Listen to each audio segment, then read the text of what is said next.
ছিলাম আমরা আলহামদুলিল্লাহ। পড়ো। والرؤية حق لأهل الجنة بغير إحاطة ولا كيفية كما نطق به كتاب ربنا وجوه يومئذ ناظرة إلى ربها ناظرة. نقف إن شاء الله هنا. الرؤية حق الرؤية الله حق। সাধারণত সিফাতে তাওহীদ আসমা সিফাতের সাথেই এই রুইয়াটা আলোচনা করা হয়।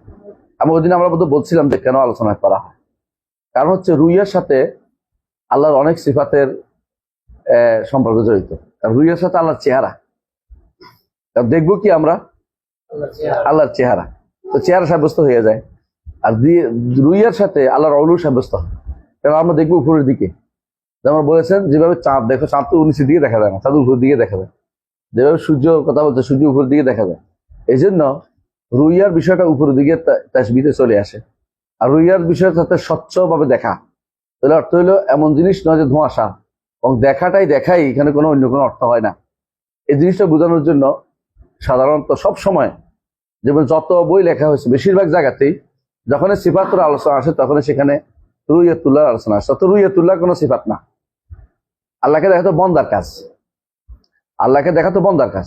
তো আল্লাহ যে ইউরা, আল্লাহ দেখা যায়, আল্লাহকে দেখা যায়, এর প্রমাণ হলো তিনি তার কি আছে, চেহারা আছে, তার গুণাবলী আছে, এবং তাকে যে সমস্ত গুণে গুণান্বিত করা এগুলি কোনো অন্য অর্থ করা যাবে না, সরাসরি দেখা যায় এবং অলু সাব্যস্ত হয়, অলু সাব্যস্ত হয়। এই কারণে রুইয়াটাকে সাধারণত গুরুত্বের সাথে আলোচনা করা হয়।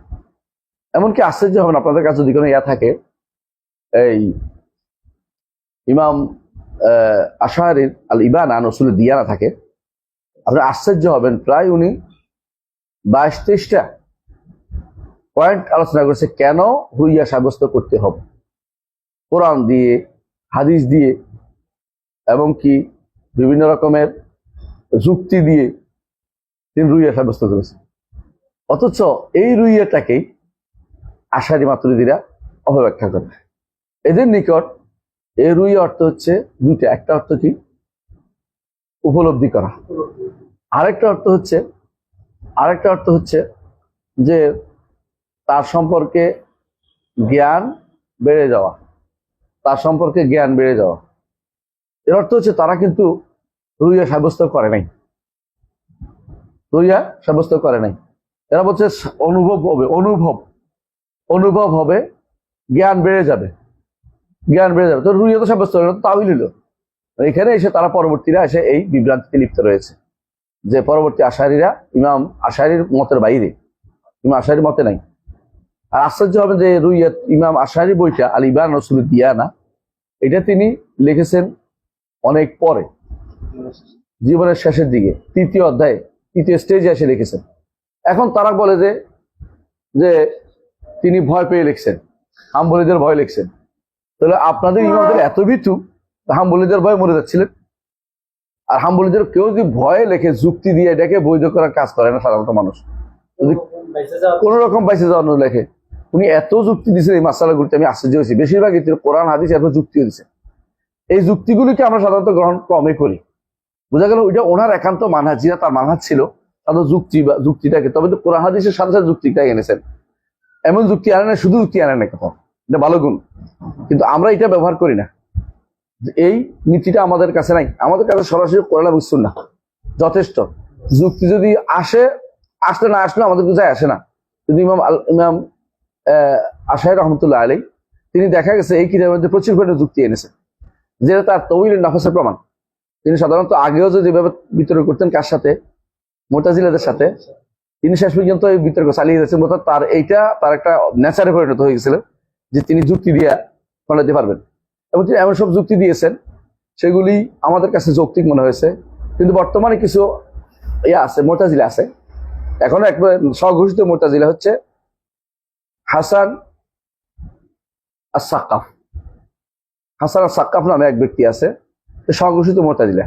সে বলতেছে, সে কি করছে, ইবানের একটা তাহকিক করছে, আল ইবান রাসূলুল্লাহ একটা তাহকিক করছে, করে কি করছে, প্রত্যেক জায়গাতে আশারি যেটা বলছে হাজি খোরাফাত, হাজি বেদা, হাজি এটা, মানে ধমকে আমকে মনে হয় যেন সে এখন শেষ করে দিবি আশারি। যেগুলি কেন বলছে, এগুলো ভয় পাই বলছে, এগুলো ভয় পাই বলছে, এগুলো সে হাম্বলিদের কাছে ভালো হওয়ার জন্য বলছে। এই আউযুবিল্লাহ, মানে একজন ইমামকে মানে বই ফেলাতে পারে না কেন, এটা তো কথা।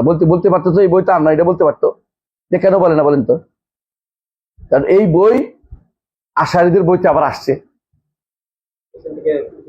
রেফারেন্স নিয়ে আসছে, এবং ওখান থেকে কোট আছে।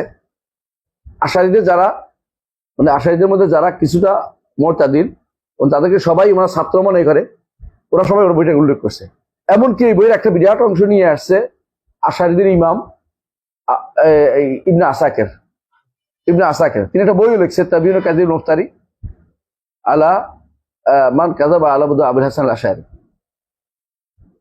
অর্থাৎ আবুল হাসান আশআরি হুজুর মিথ্যা তার উপরে কাযিব করতে যাই ওনার বইটা নিয়ে আছে, বইটার অংশ আছে। এখন বলতে পারবো না যে ওনার বই না, কারণ তোমাদের লোকেরা, আমরা জীবনে ওইটা বানাইও না কিছু, তোমাদের লোক পুরোটাই আছে।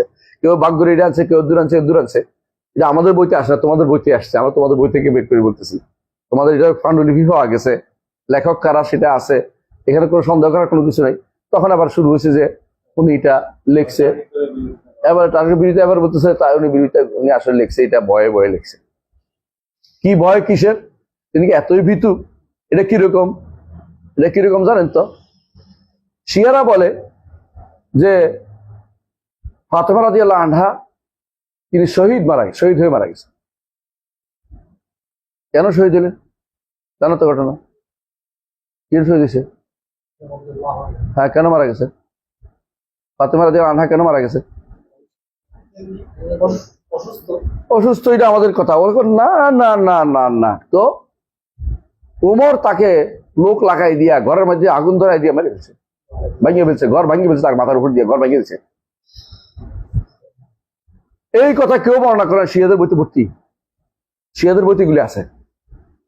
খেপাই তোলে মানুষ কিনে দিয়ে তাদের লোকদেরকে দেখো ওমর এই কাম করছে, এই কথা তাদের বইতে স্পষ্ট লেখা। এবং তারা এটা এখন বিশ্বাস করে প্রত্যেক শিয়া, যে ওমর রাদিয়াল্লাহু আনহু ধমকানোর কারণে উনি মরে গেছে। তো আলী কোথায় ছিল? তোমরা তো আলীর এত বড় বীর মনে করো, ওই বীর পুরুষ কি ওমরের ডরে মরে গেছিল? নিজের স্ত্রী রক্ষা করতে পারে নাই? হ্যাঁ, যে নিজের স্ত্রী রক্ষা করতে পারে বীর পুরুষ হলো কেমনে? তোমাদের নিকট তো আলী এমন জোরে টান দিছিল কিল্লার দরজাকে, এরপর 40 জনে উঠাইতে পারে নাই না। খাইবারের কিল্লা এমন জোরে টান দিছিল যে সেটা ঢাল হয়ে গেছিল, দরজা ঢাল হয়ে গেছিল। এরপর যুদ্ধ করে ফালাই দিছে, 40 জনে উঠাইতে পারে না। এটা আলীর ক্ষমতা দেখছিস নেই? কিরে বিশ্বাস করতেছিস? সেটা শুনছে আমাদের দেশে শিয়াবাদ কত বেশি প্রচলিত, এটা প্রমাণ। এটা আমাদের দেশে শিয়া যে কত বেশি আমাদের রন্ধনে ঢুকে আছে, এটা কোন এই তাড়ানো খুব কঠিন। আমাদের কাছে শিয়ারা অনেক ভালো মনে করতেছে অনেকে, এগুলো মিথ্যা কথা। এটা কোথায় পাইছি? এটা 40 জন উঠাইতে পারে নাই, তুমি তো মনে করছিস না? 40 জন উঠাইতে পারে না আলীর, এই জন্য ইয়া আলীকে টান দেয়। এই তো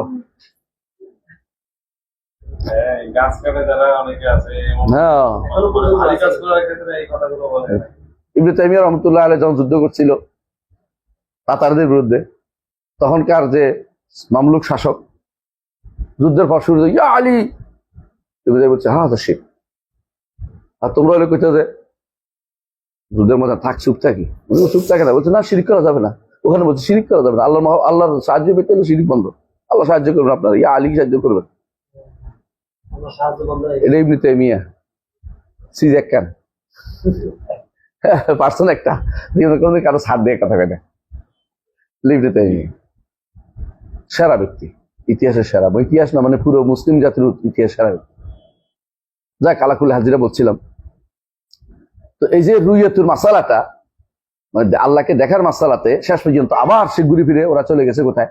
মুতাজিলাদের কথা চলে গেছে। কারণ যদি দেখাই সাব্যস্ত করলাম তো এত বছর যুদ্ধ করলাম কি জন্য? দেখা সাব্যস্ত যুদ্ধ করলে কেন বলেন তো?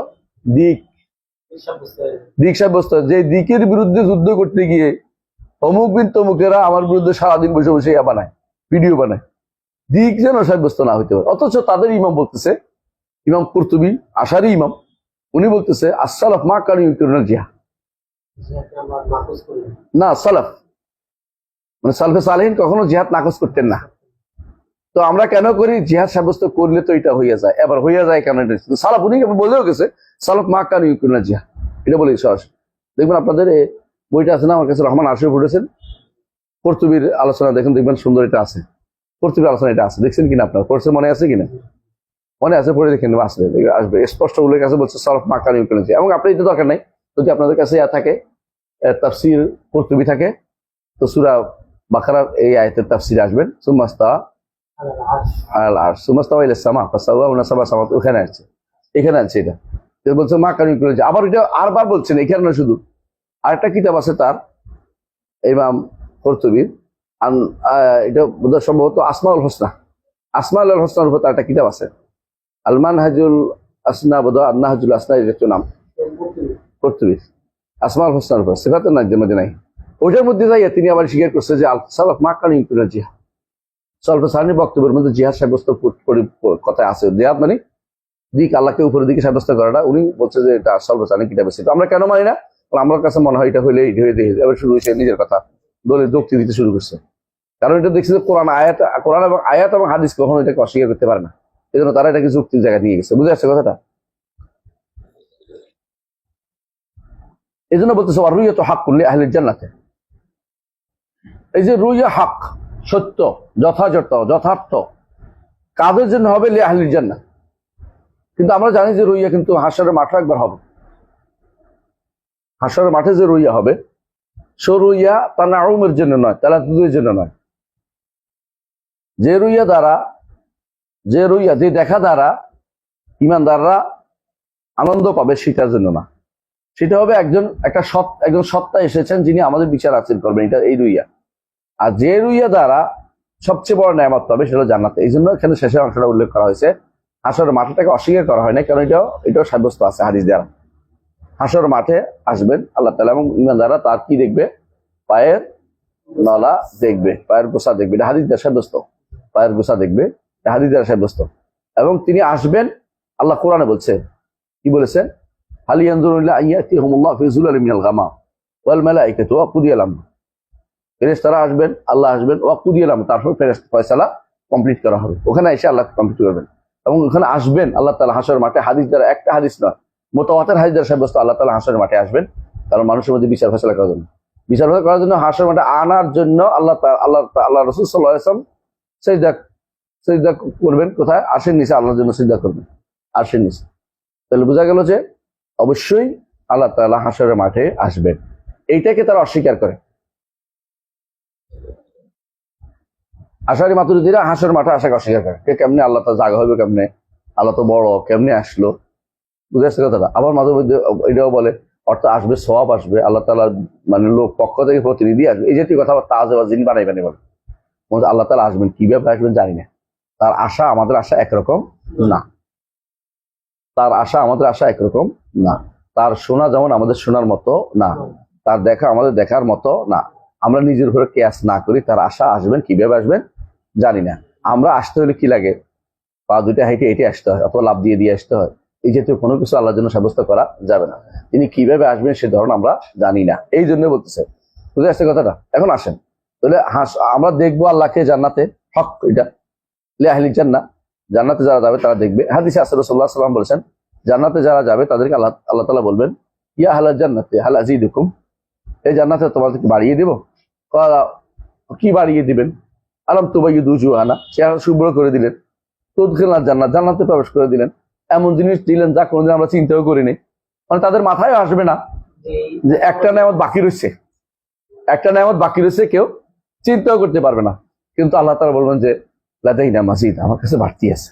সেটা কি? তারপর তিনি তার চেহারা উন্মুক্ত করবেন, সেটা দেখাবেন আমাদেরকে, এবং সেইটা হবে সবচেয়ে বড় জান্নাতের বড় নেয়ামত হবে এটা। এই নেয়ামত তাদের জন্য এর চেয়ে বড় নেয়ামত আর কিছু হতে পারে না।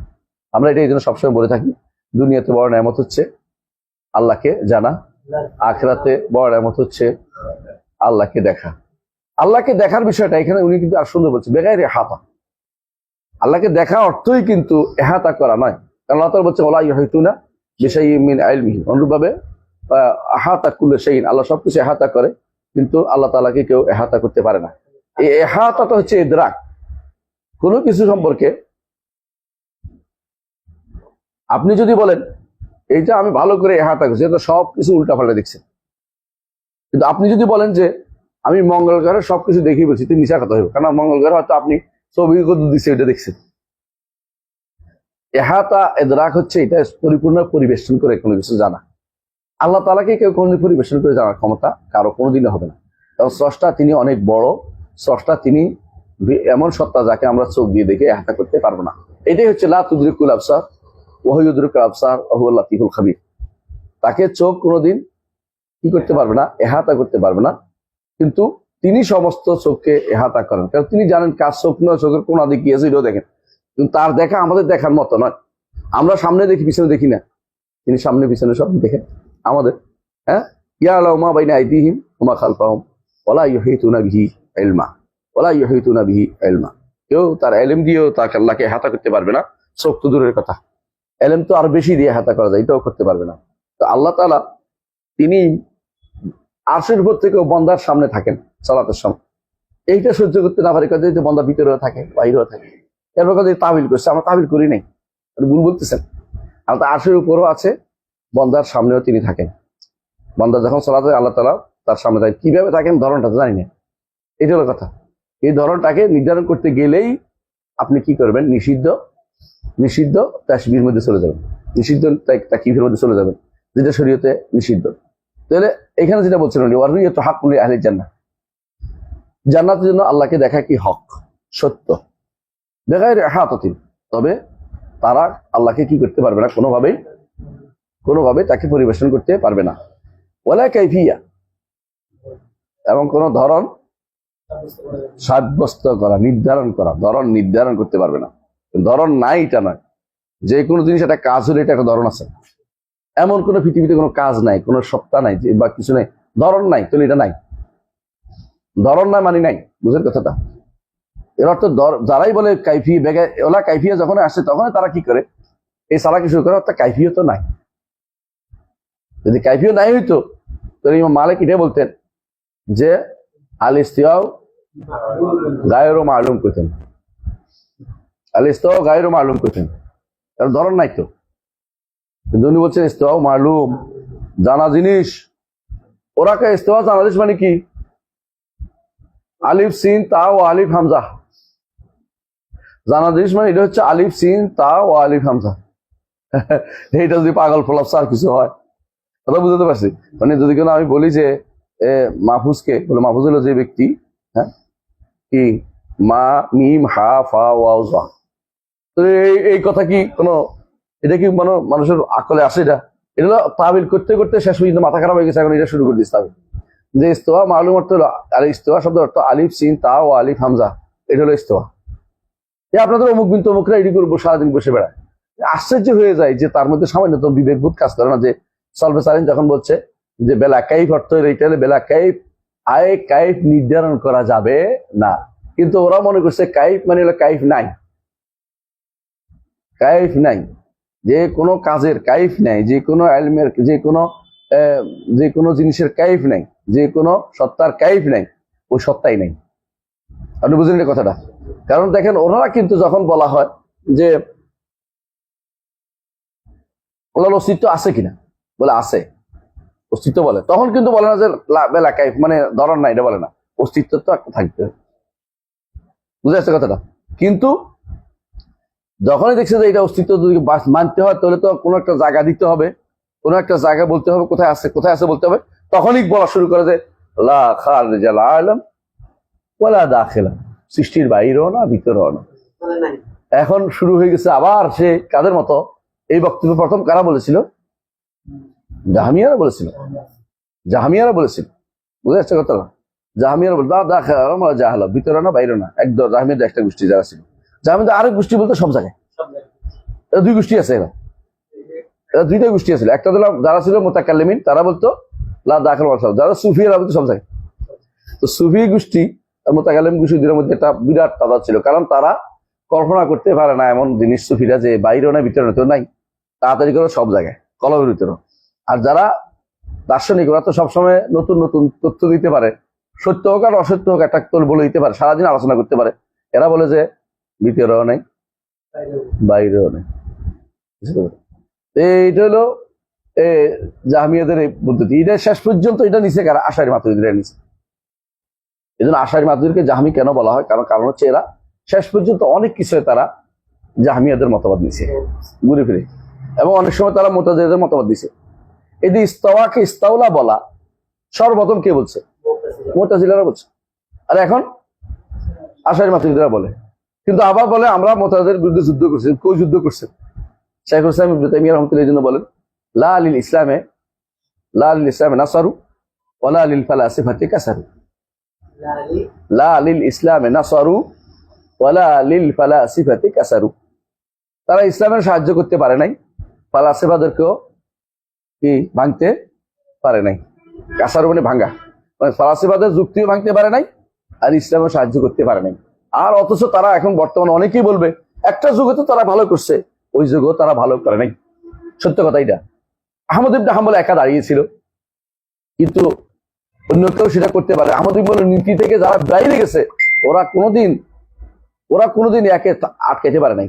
এই যে নাস্তিকতার যে এটা বা আল্লাহ সিফাত অস্বীকার করার সিস্টেমটা যারা মুতাজিলা করেছিল, এটাকে তারা আটকাইতে পারে নাই। সিস্টেমে আসতে, যে সিস্টেমে চলাফেরা চলেছে, এটা কে অবলম্বন করছে? ইমাম আহমদ ইবনে হাম্বল। ওই সিস্টেমে আসা না পর্যন্ত এরা কোনোদিনে ভাঙতে পারে। কারণ যুক্তির উপর যুক্তি, পাল্টা যুক্তি সারাদিন চললেও কাজ হবে না। কোরআন সুন্নাহ দিয়ে দলিল দিলে শুধুমাত্র আটকাইতে পারেন যে আপনি কোরআন সুন্নাহ মানেন আগে, যদি না মানেন আপনার সাথে যুক্তি করার দরকার নেই। আমি গত শুক্রবারে ছিলাম সিলেটে আত্তাকুয়া মসজিদে। তো ওখানে আমি যখন আলোচনা করে শেষ করছি, তোমার পরে আবার আলোচনা করছি 1 ঘন্টার মতো। তো এরপরে একজন আসছে বলতেছে যে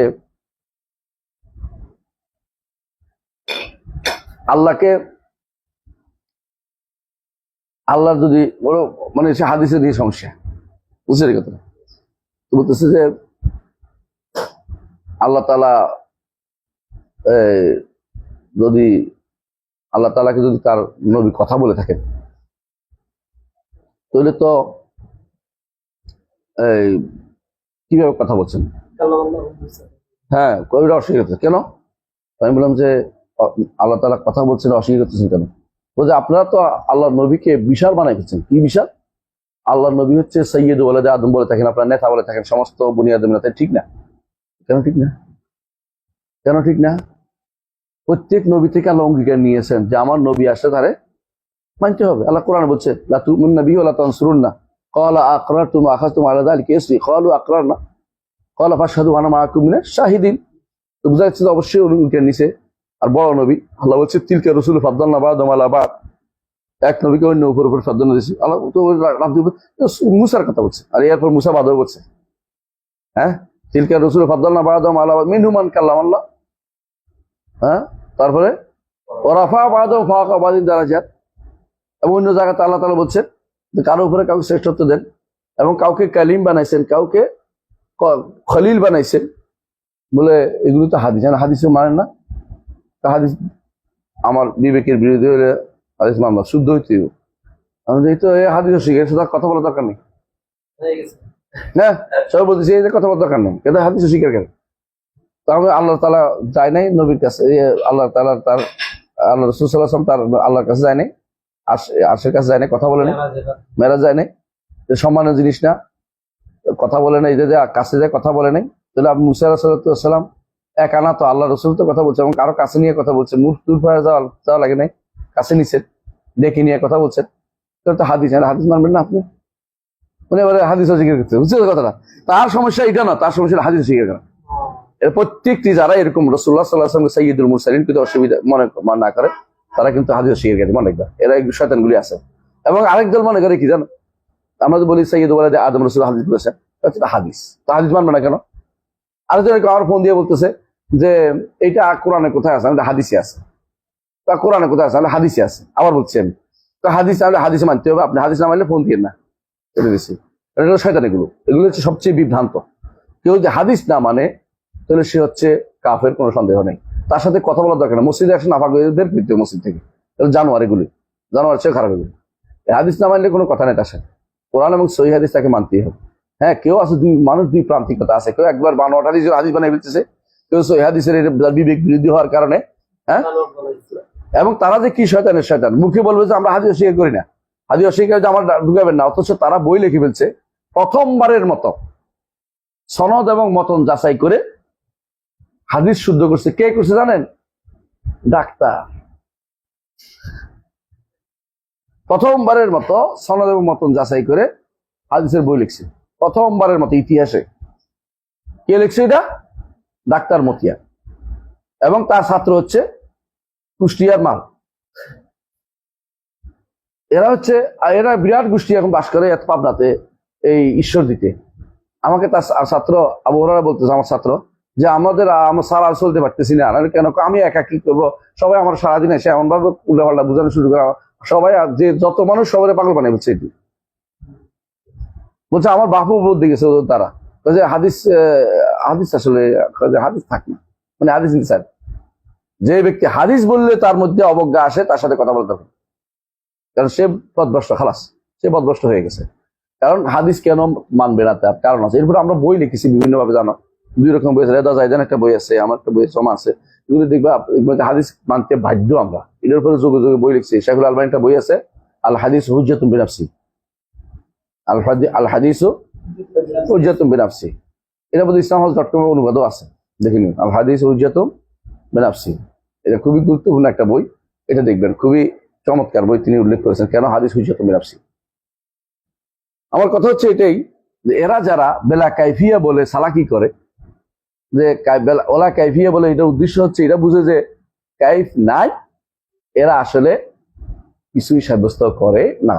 কারণ কাইফ নাই এমন কিছু হইতে পারে না। কাইফ আছে কিন্তু আমার জানা নেই, কাইফ অবশ্যই আছে কিন্তু আমার জানা নেই, এটা বলতে হবে। কেউ জানে না, সৃষ্টির কেউ জানে না, সৃষ্টির কেউ জানে না আল্লাহ সম্পর্কে। আল্লাহ যাকে যতটুকু জ্ঞান দিচ্ছে অতটুকু আমরা বলতে পারি। এখন যদি কেউ বলে, দেখেন, আল্লাহর জ্ঞান আছে, তবে কিরকম জানি না, আল্লাহর জ্ঞান আছে কিরকম জানি না, ঠিক আছে, আল্লাহর জ্ঞান আছে কিন্তু কোনো জ্ঞানের কোনো ধরন নাই, সেটা তো কি? এটা উদাহরণ দিয়েছিল সালাফরা সবসময়। কেউ যদি বলে আমার বাড়িতে একটা খেজুর গাছ আছে, তবে খেজুর গাছটার কোনো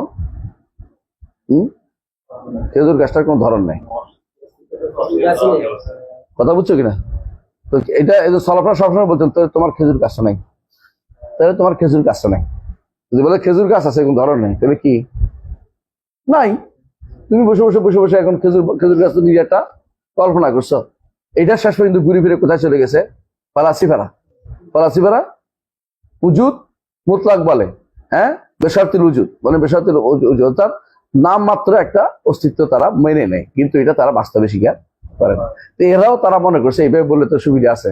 এরা কয়টা সবগুলিতে, 7টি যেগুলি মানে, এগুলি তারা এই চিন্তা ভাবনা করে যে এগুলি কোনো অস্তিত্বশীল গুণ নয়। কেন অস্তিত্বশীল গুণ নয়? গুণ নিজে, কোনো গুণ সত্তাপিত থাকতে পারে না, বাস্তব কিনা? গুণ তো আলাদা হয় না, সত্তার সাথে থাকবে। এখন যদি আমি গুণকে সত্তার সাথে একসাথ করি, তাহলে তারা মনে করে গুণ তো হইলো আর নতুন। এই মুতাজিলা এই সালাকি ঢুকে দিচ্ছে তার মাথার ভিতরে। গুণ যদি কোনো হয় আল্লাহ, তো আল্লাহ তো কি হয়ে যাবে? হাদিস হয়ে যাইব।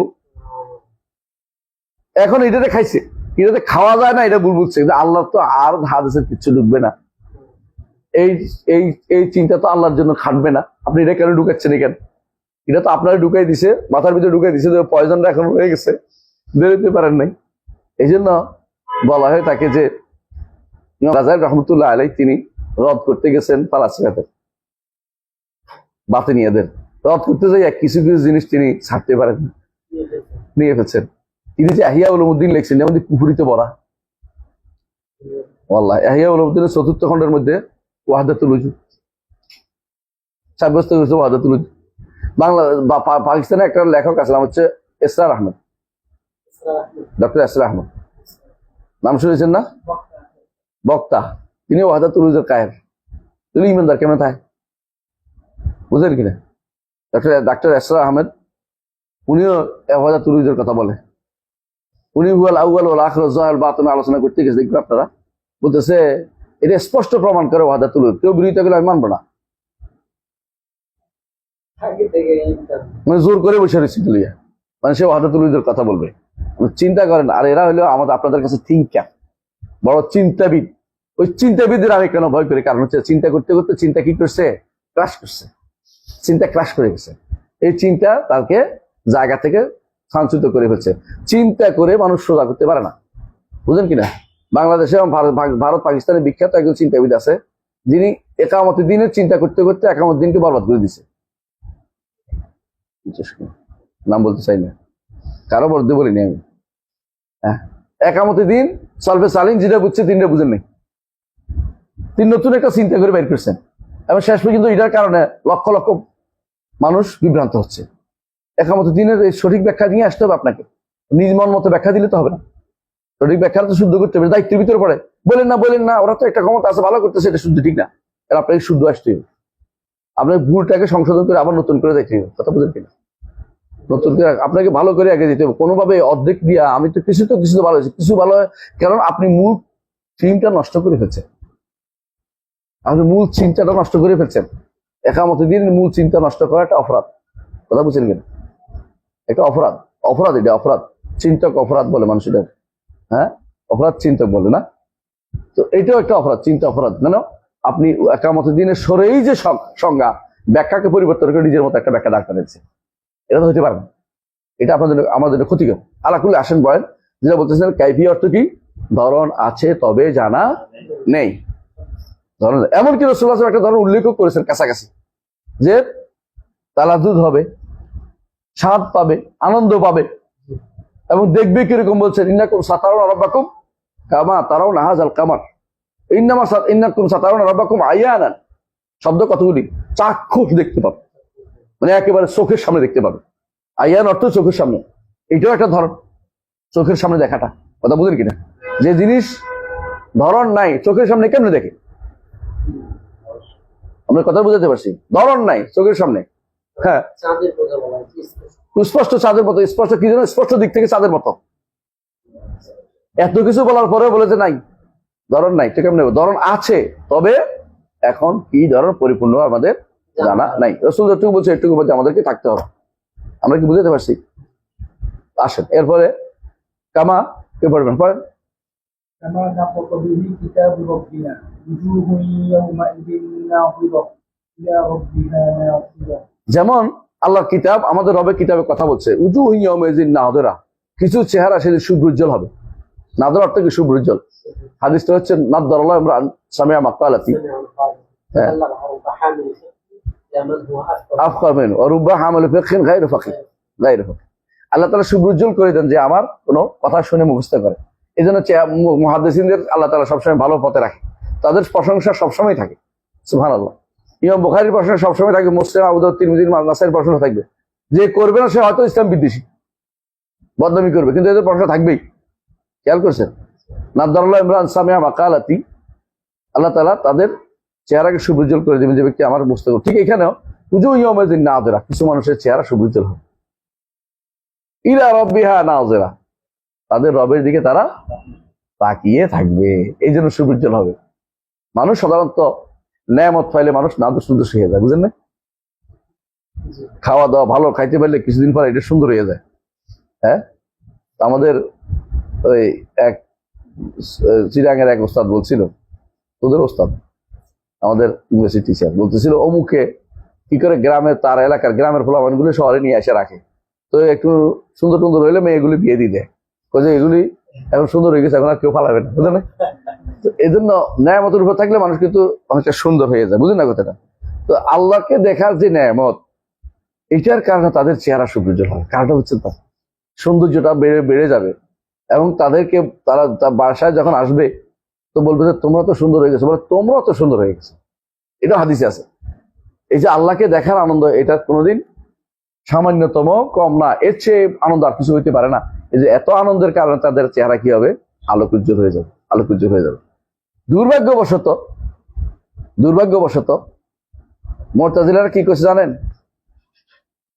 উজুহু ইয়াউমাইযিন নাযিরা, কিছু চেহারা সেদিন শুভ্রোজ্জ্বল এদের মানছে। ইলা রাব্বিহা নাযিরা, রবের অপেক্ষায় থাকবে, ইন্তজার থেকে। তো কিরে, যদি এটা হইতো তাহলে কিন্তু ইলা রাব্বিহা বলতো না, রব্বাহা বলতো ইলা অর্থ দিকে তাকানোর দিকে হয়, নাজারা ইলা অর্থ হলো তাকানো, বুঝছেন? নাজারা যে ইলা হয় তখন আর তাকানো ছাড়া অর্থ হয় না। কিন্তু এরা গায়ের জোরে কথা বলছে কেন? তাবিল করতেই হবে, কারণ দেখলে তো দিক হয়ে যাচ্ছে, আল্লাহ চেহারা সাব্যস্ত হয়ে যাচ্ছে, দেখবো কি হয়ে যাচ্ছে, আয় হায় হায় কি বলে, না না না, এটা কি নাজের অর্থ হলো আয় মুনতাজেরা, আল্লাহর রহমতের মুনতাজেরা রহমাতিল্লাহ, আল্লাহর দয়ার মুখাপেক্ষি হয়ে বসে রয়েছে, আল্লাহর জান্নাতের মুখাপেক্ষি হয়ে বসে রয়েছে। এক বানাই বসে তাফসীর, নাউজুবিল্লাহ। তাহলে এরা যে অপব্যাখ্যা করে মূল কারণ কি? অন্তরের ভিতরে যে ভুল শুবহাত ঢুকে আছে, সন্দেহ ঢুকে আছে, এগুলি তারা মুক্তি পেতে পারে নাই। আসেন এরপর কি বলতেছে বলেন। وتفسيره على ما أراد الله تعالى وعلمه وكل ما جاء في ذلك من الحديث الصحيح عن رسول الله صلى الله عليه وسلم فهو كما قال ومعناه على ما أراد। এদুর পর্যন্ত পড়ি। তিনি বলতেছেন এই তাফসীর আল্লাহ যা ইচ্ছা করেছেন এবং আল্লাহ যা আমাদেরকে জানি, যে আল্লাহ যে মা আরাদ আল্লাহ তাআলা আলিমাহু, আল্লাহ ভালো জানে এটা তাফসীর পরিপূর্ণ। কারণ এখন তো আমরা পরিপূর্ণ তাফসীর করতে তার কাইফিয়ত দিতে পারবো না। ওয়া কুল্লু মা জাআ ফি যালিকা, এবং এটা তাফসীর রাসূলুল্লাহ সাল্লাল্লাহু আলাইহি ওয়াসাল্লাম যা বলেছেন সেটা। রাসূল কি বলেছেন আমরা কিন্তু এতগুলো হাদিস বলেছি, এইটাই। অর্থাৎ আল্লাহ তা ভালো জানেন, রসুল জানেন, রসুল যা জানিয়েছেন এগুলি আমরা জানছি, এটা হলো এটার ব্যাখ্যা। এটাকে কোনো ধরনের এরপর বলছে ওয়া মানাহু, কি বলেছে এরপরে, লা নাদখুলু ফি যালিকা মুতাআউবিলিন বিআরাইনা, এর মধ্যে আমরা কোনো তাবিল করব না, অপব্যাখ্যা করব না। ওয়ালা মুতাওয়াহিমিনা বিআহওয়াইনা, ওহাম ধারণা করে কোনো কথা বলবো না। হ্যাঁ বলেন। فإنه ما سلم في دينه إلا من سلم لله عز وجل ولرسوله صلى الله عليه وسلم। সাল্লাল্লাহু আলাইহি ওয়াসাল্লাম, কারণ যে ব্যক্তি দ্বীনকে নিরাপদ রাখতে চায়, আমার বিশ্বাস, আমার আকীদা বিশ্বাসকে নিরাপদ রাখতে চায়, সে ব্যক্তি অবশ্যই আল্লাহ যা বলেছে এটা মেনে নিতে হবে, রাসূল যা বলেছে মেনে নিতে হবে, এর মধ্যে তাবিল করবে না এবং ধারণা করে কোনো কিছু ঢুকাবে না। কার কথা? এটা ইমাম তাহাবির কথা। এর অর্থ হলো এটা কিন্তু সবার আগে আমরা উল্লেখ করি, আমি আমার এর মধ্যে বইয়ের যেটা আমি তাফসীর করেছি এবং সবার আগে কেন করছি, মানহাজ পরিশুদ্ধ করার জন্য প্রথমে দরকার এটা, এই জন্য প্রথমে আনছি, বুঝছেন কিনা? আকীদা কিভাবে গ্রহণ করবে এর মধ্যে প্রথম হচ্ছে এটা ইসতিসলাম। আমরা বলেছিলাম আকীদা গ্রহণের অনেকগুলো নীতি আমরা বলছিলাম না, তোমাদের একটা হচ্ছে কি ঈমান ওয়া তাসলিম ওয়া তাযীম। এর তাসলিম বুঝছেন তো, তাসলিম এটা, হ্যাঁ আল্লাহ এবং রাসূল যা বলেছে এটাকে মেনে নেয়া। ورد علم ما اشتبه عليه إلى عالم। হ্যাঁ ওয়ারাদ্দি, হ্যাঁ মা, এটা হচ্ছে এরপরে মান সাল্লামা ওয়ারাদ্দা, বুঝছেন তো, এবং ওয়ারাদ্দা আল মা মাশতাবা ইলা আলিমিহি, এবং যে ব্যক্তি যতটুকু ইশতিবাহ হচ্ছে যে বুঝতেছি না, যারা জানে তাদেরকে জিজ্ঞাসা করা। জানে কে? জানে কে? আল্লাহ জানে, রাসূলও জানে, আর কে জানে? আলেম। আলেম মধ্যে আব্দুল্লাহ ইবনে আব্বাস, আব্দুল্লাহ ইবনে মাসউদ, সাহাবায়ে কেরাম। সাহাবায়ে কেরাম এগুলো অর্থ করেছে। এই জন্য মুতাশাবিহ বলে যারা, এগুলিকে তারা বিভ্রান্ত, কারণ এগুলো মুতাশাবিহ না, এগুলো অর্থ সবাই জানে। কোন শব্দের অর্থ আপনি জানেন না? আপনি সব জায়গায় উজুন অর্থ জানেন, ইয়ৌমেজিন অর্থ জানেন, নাদের অর্থ জানেন, ইলা অর্থ জানেন, রব্বিহা জানেন, নাজেরা জানেন, আপনি কি জানেন না? তো সবই জানেন, আপনি মুতাশাবিহ করতে পারছেন। এখন তারা যে একজন বলছে একজন মুতাশাবিহ করতে পারছে, কয় যে এটা মুতাশাবিহ লফজি না হলো মুতাশাবিহ কালমি। এবার বিভাগ করছে মুতাশাবিহ লফজি, মুতাশাবিহ কালমি, মানে বাক্যের কারণে মুতাশাবিহ হয়ে গেছে। তাহলে এই জায়গা যদি এই কালমা আরেকখানে আসলে এখানে নাও হইতে পারে, মানে এটা মনের, বুঝছো তো, মানে তারা বলতেছে ইস্তেওয়া শব্দটা মুতাশাবিহ। মুতাশাবিহ কেমন হলো? এটা তো অর্থ সবাই জানা আছে, ভাষাতে জানা, লোকাবে জানা, মানুষ যেখানে সেখানে এই শব্দটা ব্যবহার করছে। হ্যাঁ, যেমন ওয়াস্তাওয়াত আল জুদি, ফাইজা ইস্তাওয়াইতা আনতা ওয়া মা'আকা আল ফুলকে ফাকুল আলহামদুলিল্লাযী নাজ্জানা মিনাল কওমিজ যালিমিন। হ্যাঁ, বলছে ইস্তাওয়াত আল ফুল, তারপর আল্লাহ তাআলা বলছে কোরআনে কারীমে কি বলছে, ফাইজা ইস্তাওয়াইতা ফাইজা লিতাস্তাওয়া আলা যুহুরি ওয়া তাযকুরু নি'মাতা রাব্বিকা ইস্তাওয়াইতুম আলাইহি সুবহানাল্লাযী সাখারা লানা মা কুনা লাহু মুকরিনিন। তিন জায়গায় তুমি ইস্তেওয়ার অর্থ করেছো, কোনো মুতাশাবিহ হয় নাই। এখানে মুতাশাবিহ কেমন হইলো? যে এটা মুতাশাবিহ হয়েছে কারণ বাক্যটা আসলে বোঝা যাচ্ছে। হ্যাঁ মানলাম, মুতাশাবিহ বলতে রাজি আছি। যদি কোনো বলে যে কাইফিয়াতটা মুতাশাবিহ, তাহলে আমরা কাইফিয়াত তো জানি না, কিন্তু অর্থ তো আমরা জানি সবাই। অর্থ মুতাশাবিহ যদি এরকম বলা কোরআনে কারীমে অর্থ তুমি করতেই পারবে না, পুরোটাই মুতাশাবিহ ধরতে হবে। কারণ পরতে পরতে আল্লাহর নাম আছে, আল্লাহ নামের অর্থ করলে যদি কোনো গুণ চলে আসে, গুণ তো তুমি মানোই না।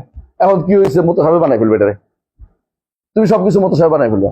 আমরা আগেও বলেছিলাম দুইটা নীতি মনে আছে। বেদাতিরা কি করে? বেদাতিরা কি করে? সবসময় বেদাতির কাজ হচ্ছে মহকামকে মুতাশাবিহের দিকে নিয়ে যায়, মহকামকে মুতাশাবিহের দিকে। আরেকটা কাজ করে তারা কি করে? সবসময় কন্ট্রাডিক্টরি খুঁজে। যদি দেখে যে হাদিসের মধ্যে, কোরআনের মধ্যে অথবা হাদিসে সবসময় কেবল তাদের বিরোধ দেখতেছে, শুধু কেবল বিরোধ দেখে। এদের হলো যেটা আল্লাহ তাআলা কোরআনে কারীম বলছেন, উলাইকাল্লাযীনা ফী কুলুবিহিম যায়গুন আমাল্লাযীনা ফী কুলুবিহিম যায়গুন ফায়াত্তাবিউনা মা তাশাবাহা মিনহু ইবতিগা তাউইলি। এজন্য সালফে সালেহীন এটাই বলতেন, হাদিসে আছে উলাইকাল্লাযীনা সাম্মাল্লাহু ফী কিতাবি। সাম্মাল্লাহু অর্থ হলো যাদেরকে আল্লাহ জায়েগ আছে বলছে, ওরা যাদের অন্তরে জায়েগ আছে আল্লাহ বলছে তারা। বুঝে আসছে কথাটা? তাহলে বোঝা গেল যে এগুলির অর্থ অবশ্যই জানা যায়, এগুলি কি নয়, মুতাশাবিহ না। এই জন্য দেখবেন এই যে আল্লাহ আ'লাম বিমুরাদিহি, এটা পরবর্তীরা বলছে। মুতাকাদ্দিমিনরা আল্লাহ আ'লাম বিমুরাদি বলে নাই, আলিফ লাম মিমেরও তার অর্থ করছে। তার মুতাকাদ্দিমিন দেখেন, বেশিরভাগ মুতাকাদ্দিমিন আলিফ লাম মিমের অর্থ করছে। তাবারি অর্থ করছে। আল্লাহ আ'লাম বিমুরাদি পরবর্তীরা এসে এটারে বেশি একবারে কিছু জানি না এটা না, কারণ অর্থ করছে সবাই।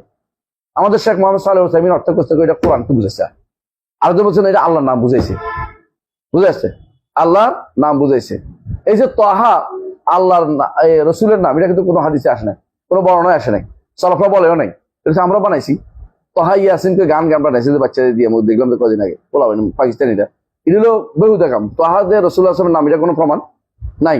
ইয়াসিন রসুলের নাম, এটা কোনো প্রমাণ নাই। বরং এগুলি সবই বেশিরভাগ জায়গাতে যখন এটা আসছে এরপর কোরআনের কথা আসছে।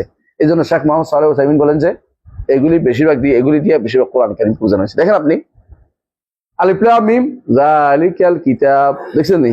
তাহা মা আনজালনা আলাইকাল কুরআনা লিতাশকা, দেখছেন তো?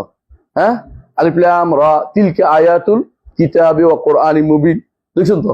এই জন্য উনি বলেন যে বেশিরভাগ জায়গাতেই যেহেতু এটা বুঝাচ্ছে এরপরে কোরআনের কথা আসছে, তাহলে কোরআনেরই একটা উপাধি হিসাবে, নাম হিসেবে এটা আল্লাহ তাআলা উল্লেখ করেছেন। এটা হচ্ছে এর অর্থ। তাহলে সব জায়গাতে আল্লাহ আ'লাম বিমুরাদি বলা যাবে না।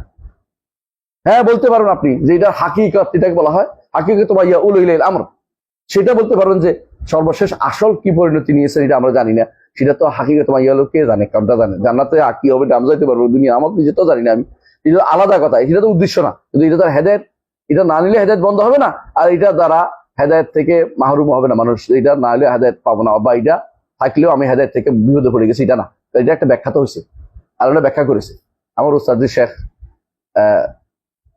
তিনি যখন পড়াতেন মদিনাতে, তিনি মুসলিম ওভার ইমাম ছিলেন, তো তাকে সবাই হানাফি বলতো ইমাম উস্তাদ। তিনি ছিলেন আব্দুল আজিজ আব্দুল ফাত্তাহ আল কারি, আব্দুল ফাত্তাহ কারি। তিনি ছিলেন বুখারী আর কি।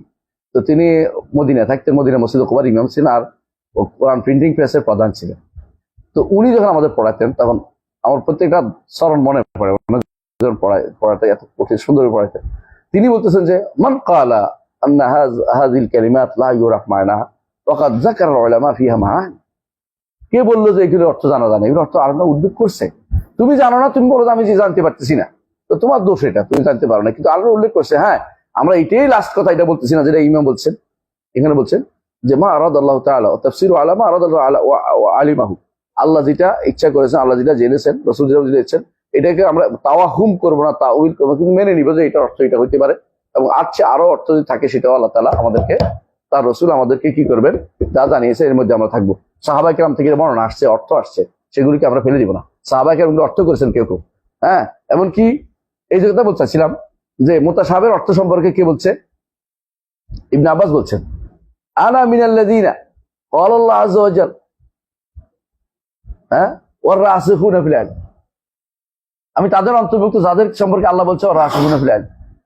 বুঝেন কিনা আয়াতটা? বুঝেন তো আয়াতটা কি? হুয়াল্লাযী আনজালা আলাইকাল কিতাব মিনহু আয়াতুন মুহকামাতুন হুন্না উমুল কিতাব ওয়া উখারু মুতাশাবিহাত ফাআম্মাল লাযীনা ফী কুলুবিহিম যায়গুন ফায়াত্তাবিউনা মা তাশাবাহা মিনহু ইবতিগাল ফিতনাতি ওয়া ইবতিগা তাউইল ওয়া মা ইয়ালামু তাউইলা ইল্লাল্লাহ। যদি কোনো কেউ ইল্লাল্লাহ থামে তখন অর্থ হবে কি? হাকিকাতুল আমর, হাকিকতটা কেউ জানে না আল্লাহ ছাড়া। আর যদি কোনো তাউইল দ্বারা বুঝায় যে এটার অর্থ শব্দার্থ, তাহলে ওয়ার রাসিখুনা ফিল ইলমি অর্থ, তবে থামতে হবে কোথায়? ওয়ার রাসিখুনা ফিল ইলম ওয়া মা ইয়ালামু তাউইলা ইল্লাল্লাহ ওয়ার রাসিখুনা ফিল ইলম। আল্লাহ জানে এবং ইলমের মধ্যে যারা পরিপূর্ণ তারা জানে, এর অর্থ কি? অর্থ। আর যদি কোনো কাইফিয়ত হয় তো সেটা একমাত্র আল্লাহ ছাড়া কেউ জানে না। তাহলে এখানেও কোনো বিরোধ নাই, কিন্তু যারা অন্তরের মধ্যে জায়গা আছে ওরা সবসময় বিরোধ করে দুইটা জিনিস। একটা কি? মুতাশাবিহকে মুহকামকে মুতাশাবিহ বানাই ফেলবে। আর কি করবে? কোরআন হাদিসের মধ্যে কন্ট্রাডিক্টরি অথবা হাদিসের কন্ট্রাডিক্টরি। এই জন্য ইবনে ফুরাক আশারীদের ইমাম উনি কি করছে? বই একটা লিখছে তাওয়িল মুশকিল হাদিস, হাদিস বলে মুশকিল, হাদিস বলে মুশকিল।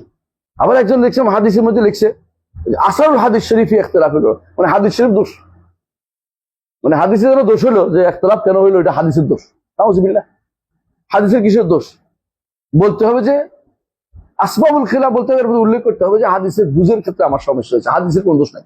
কিন্তু এরা লিখেছে আসারুল হাদিস শরীফি ইখতিলাফিল ফুকাহাল উলামা, আলেমদের মতভেদের কারণে মতভেদের দোষ হচ্ছে কি? হাদিস। হাদিস হলো দোষ যে আলেমের মতভেদ হয়েছে, এটা কোনো আউযুবিল্লাহ। রাসূলের হাদিসে দোষারোপ করা যায়? এরপর বই লিখে বলছে এটা উপরে আপনাদের আশেপাশে পড়ানো হয়, আপনারা এগুলো ভালো করে জানেন। এই সমস্ত বই পড়া অর্থ হচ্ছে আপনাকে বিভ্রান্তি তৈরি করা, যে আপনি এখন দোষ দিবেন হাদিসের। আমার ঠিক আছে, এটা কিরকম হয়েছে? মদিনাতে একবার হাদিস সাহেব ঘর হারাই ফেলছে, বুঝছেন তো, পাচ্ছে না। তখন হাদিস সাহেব আপনি হারাই গেছেন। আমি তো হারাই নাই, হারাইছে আমার ঘরটা। হ্যাঁ, ওইটা আমি খুঁজছি। আমি তো ঠিক আছে, আমি তো আপনার সামনে আছি, আমি হারালাম কোথায়? আমার ঘরটা হারাই গেছে, আপনি উল্টা কথা বলছেন কেন? সুস্থ তো বললাম হাদিস সাহেব আপনার ঘর হারাই গেছে? হ্যাঁ, আমার ঘর হারাই গেছে। আমি ঠিক আছে,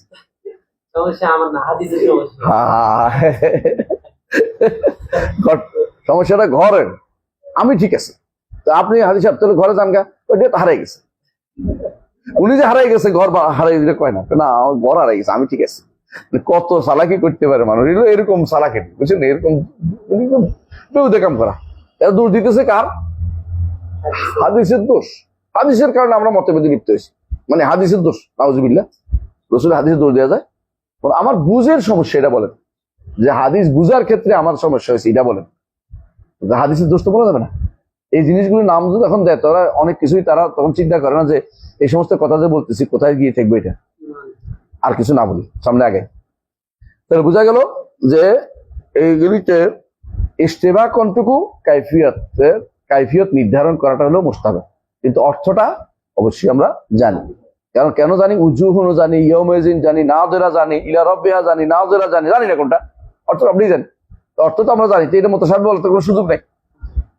কিন্তু কোনটা জানি না, জানি শুধু কাইফিয়া, যেটাকে আমরা অন্তর দিয়ে সিদ্ধান্ত নিতে পারবো না, যেটা দিয়ে আমরা ধারণা করে নিতে পারবো না, আমরা এটাকে তাওয়িলও করতে পারবো না। এটাকে আমরা শুধুমাত্র আল্লাহর উপরে ছেড়ে দেবো যে কাইফিয়ত ধরন আমরা জানি না, তবে বাস্তব ধরন আমরা জানি না, তবে যতটুকু কোরআন হাদিসে আসছে ততটুকু আমরা এটা বুঝি। যেটা আমরা উল্লেখ করেছিলাম, যতটুকু কোরআন হাদিসে কি আসছে যে এটা অবশ্যই কি হবে, স্পষ্ট হবে, এইটুকু বুঝছি। আরো বুঝছি কি, এটা দেখতে কোনো অসুবিধা, আল্লাহকে দেখতে কোনো অসুবিধা হবে না। আরো বুঝছি যে তিনি উপরের দিকে তাকে দেখা যাবে, বুঝে আসছে? এবার সবাই আমরা বুঝছি, আলহামদুলিল্লাহ। সামনে আসেন। ولا يصح الإيمان بالرؤية لأهل دار السلام. ওয়ালা ইয়াসরাহুল ঈমানু بالرؤية لأهل دار السلام لمن اعتبرها منه بوهم أو تأولها بفهم. إذا كان تأويل الرؤيا ইজ না وتأويل كل ইজ কানা إذ كان تأويل الرؤيا وتأويل كل معنى يضاف إلى الربوبية بترك التأويل ولزوم التسليم وعليه دين المسلمين. দীনুল মুসলিমিন। সুন্দর। এটা কিন্তু মানহাজি কথা, মানে আমাদের এটা হলো আহলুস সুন্নাহ জামাতের কিদা গ্রহণের নীতিমালা। দুইটাই তিনি এখানে নিয়ে আসছেন, যদি আমার প্রথমে আনার দরকার ছিল, সবার আগে এটা আনার দরকার ছিল এই কথাটা। সেটা কি? রুইয়ার বিষয়টা, আল্লাহকে দেখার বিষয়টা যে ঈমান আনতে হবে, এটা ঈমান শুদ্ধ হইতে হলে কি করতে হবে? কোনো ওয়াহাম ধারণা করে কিছু বলতে পারবেন না, এবং নিজে বুঝ দিয়েই অপব্যাখ্যা করে যেতে পারবেন না। অপেক্ষা কি করে? হ্যাঁ, ওগুলো উপলব্ধি করবে, জ্ঞান বৃদ্ধি পাবে, এগুলো সবগুলো হচ্ছে তাওয়িল। এটা করা যাবে না, কারণ ইস্তাউল রুইয়াতে, কারণ রুইয়তের ব্যাখ্যা যে করছে, এটা ব্যাখ্যাটা করতে হবে কিভাবে? বেতারকিত তাওয়িল। শেষে আসছে অন্য কথাটা, আল্লাহ সংক্রান্ত প্রত্যেকটি আল্লাহ দিকে সম্পৃক্ত হয়েছে কি? সিফাত। যাবতীয় সিফাতের ব্যাখ্যা করতে হলে বেতারকিত তাওয়িল করা যাবে না। অর্থাৎ আগের তাওয়িল অর্থ কি? তাফসীর। পরে তাওয়িল অর্থ অপব্যাখ্যা। অর্থাৎ আপনি যদি কোনো তাফসীর খুঁজতে যান, অপব্যাখ্যা বাদ দিলেই আপনার তাফসীরটা শুদ্ধ হবে। কথা বুঝতে পারছি? এখানে ইসকানা তাওয়িল রুইয়াতে, রুইয়ার কি তাওয়িল যেটাকে বলা হয়, হ্যাঁ, এটা কিভাবে হবে? তাফসীর কিভাবে হবে? বেতারকিত তাওয়িল, কোন তাওয়িল করা যাবে কোনো তাওয়িল যাবে রুইয়া তাফসির হবে, তাও এটা হবে তাফসির, আর পরটা হলো কি অপব্যাখ্যা, তাহরিফ, অথবা অর্থ থেকে অন্য অর্থে কিন্তু নিয়ে যাওয়া, এটা করা যাবে না। ওয়া লুজুম ইত্তাসলিম, এর প্রমাণ হচ্ছে পর অর্থ না, লুজুম ইত্তাসলিম, এবং মেনে নিতে হবে যে এইটাই ঠিক, এটা যিনি বলছে এটা সত্য, এখানে তাবিল করার দরকার নাই। ও আলাইহি দিন মুসলিম, এর উপরে মুসলিমদের দিনে এটা যে তারকুত তাউইল, তারকুত তাউইল, অথচ তাউইল ছাড়া পরবর্তীদের কাছে কোনো মজাই তারা পায় না। তাবিল লাগবে, এটা তাবিল আছে, এটা একটা তাবিল আছে, সে তত বড় মুহাদ্দিস। আলহামদুলিল্লাহ, তাহলে আমরা আল্লাহ সংক্রান্ত, আল্লাহর উপর ইমান সংক্রান্ত অংশটা আমরা সম্পন্ন করেছি। বাকি রইল আমাদেরকে মালাইকা, ইমান বিল কদর সবই, এটা পরে তাড়াতাড়ি পড়ে ফেলতে পারবো, সমস্যা নেই, পড়েন ইনশাআল্লাহ। الإيمان بالملائكة ونؤمن بالملائكة ونؤمن بالكرام الكاتبين فإن الله قد جعلهم علينا حافظين ونؤمن بملك الموت الموكل بقبض أرواح العالمين। আলহামদুলিল্লাহ, তিনি যে আজরাইল লিখে বলেন না, তো এখন আজরাইল তহাবি বলছি, কারণ আজরাইল যে কোথেকে আসছে এটা এখনো খোঁজার মধ্যে আছি আমি, আসলে আজরাইল কোথেকে আসলো, তাই না? তাহলে বোঝা গেল এটা শুদ্ধ না, আজরাইল নাম না, মালাকুল মউত বলতে হবে। আর তিন মালাইকা একসাথে, মালাইকা একসাথে, সবগুলি মালাইকার ইমানের কথা বলা হয়েছে। তারপরে বলা হয়েছে যে কেরামুল কাতিবিন, কেরামুল কাতিবিন অর্থ কয়জন? দুইজন না, সম্মানিত লেখক বৃন্দ, দুইজন না, বুঝলেন তো? কেরামান অর্থ কাতিবিন, কেরাম অর্থ মূলত সম্মানিত লেখক বৃন্দ। কেরামান কাতিবিন মানুষ মনে করে দুইজন, দুইজন না, দুই গোষ্ঠী। হ্যাঁ, সম্মানিত লেখক বৃন্দ দুই গোষ্ঠী। কাঁধের উপরে মনে করতেছে মানুষ, কাঁধের উপরে না তো, ডান দিকে বাম দিকে, কাঁধের উপরে তো আছে, কোনো হাদিসে আসে না, ডানে বামে আছে। এই জন্য সালাম ফিরানোর একটা ইয়ে আছে, এদিকে ফেরেশতা থাকে, এদিকে কিরাম থাকে, এদিকে তাই নাকি? এটা শুনি নাই, বরং কেরামান কাতিবিন এবার তো সবাই পায়, তাই না? হাফাজা, হ্যাঁ, আল্লাহ তাআলা এদের কি হয়েছেন? কাদ জাআলাহুম আলাইনা হাফিজিন, তিনি এখানে বুঝাতে চাচ্ছেন যে কেরামুল কাতিবিন এরাই হাফাজা, কিন্তু আমাদের নিকট কেরামুল কাতিবিন আলাদা, হাফাজা আলাদা, এই অর্থে যদি সংরক্ষণ অর্থ হয়। আর যদি আমল নামা সংরক্ষণ অর্থ হয় তাহলে ঠিক আছে, আমল নামার, আমাদের আমল নামা তারা সংরক্ষণ করে, হাফাজা ফেরেশতা আলাদা আছে, হাফাজা ফেরেশতা আলাদা আছে, তখন দুইটাই হতে পারে। তার কথা অনুসারে, ইমামের কথা অনুসারে মনে হয় কেরামুল কাতিবিন যেহেতু আমল সংরক্ষণ করে, ইয়ালামুনা মা তাফআলুন, হ্যাঁ, মা ইয়ালফাযু মিনহু রাকিবুন আতীদ, এই হিসেবে হাফিজিন বলা হয়েছে। আবার হেফাজত করি ফেরেশতা আলাদা আছে। ওয়ানুমিনু মালাকুল মউত আল মুআক্কাল বিকবদি আরওয়াহিল আলামিন, জগতের সবকিছু রূহ কবজা করে মালাকুল মউতের উপর ঈমান রাখি। মালাকুল মউতের আর কি আছে? আরওয়ান আছে, আরওয়ান আছে, সহযোগী আছে। মালাকুল মউত তিনি রূহ কবজা করেন, কিন্তু তার কি আছে? সহযোগী আছে। এটা বিশ্বাস করতে হবে, এটা হাদিস দ্বারা সাব্যস্ত। তো মালাকুল মউতের ঈমানের বিষয়টা লম্বা আলোচনা, বিষয়টা আমরা লম্বা একটা বই পড়বেন, আলামুল মালাইকাতুল আবরার, আলামুল মালাইকাতুল আবরার। আমার দেখা সবচেয়ে সুন্দর বই হচ্ছে এটা, মালাইকাদের ব্যাপারে, আলামুল মালাইকাতুল আবরার, ডক্টর ওমর সুলাইমান আশকার, ডক্টর ওমর সুলাইমান আল আশকার, আলামুল মালাইকাতুল আবরার, ডক্টর ওমর সুলাইমান আল আশকার। ওনার বইটা ভালো, মানে বইটা মানে মালাইকাদের প্রায় উনি ভালোই কভার করছেন, বলতে পারেন এই বিষয়ে 90% তিনি তথ্য জোগাড় করতে পারছেন। এত বিপুল তথ্য নিয়ে কেউ এত সুন্দর করে লিখতে পারেন। ওমর সুলাইমান আল আশকার, আল আশকার, দেখে দিই কলম আছে না, ওমর সুলাইমান আল আশকার।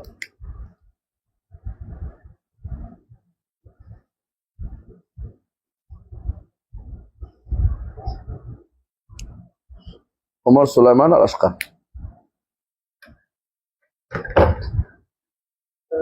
তো আজকের মতো এখানে থাকি, জি ইনশাআল্লাহ। মানে মোহকামকে মুতাশাবিহ থেকে নিয়েছেন এবং দুইটার বৈপরীত্য হয়েছে। তো এটা একটা কৌল বলছিলেন আগে, অনেকদিন আগে, যে কোন একজন ইমাম নাকি বলছিলেন যে আপনি নিয়ে আসেন, আমি এটা কোন একটা, ইমাম শাফিঈ বলছে, এটা ইমাম শাফিঈ বলছে, ইমাম শাফিঈ চ্যালেঞ্জ দিছে।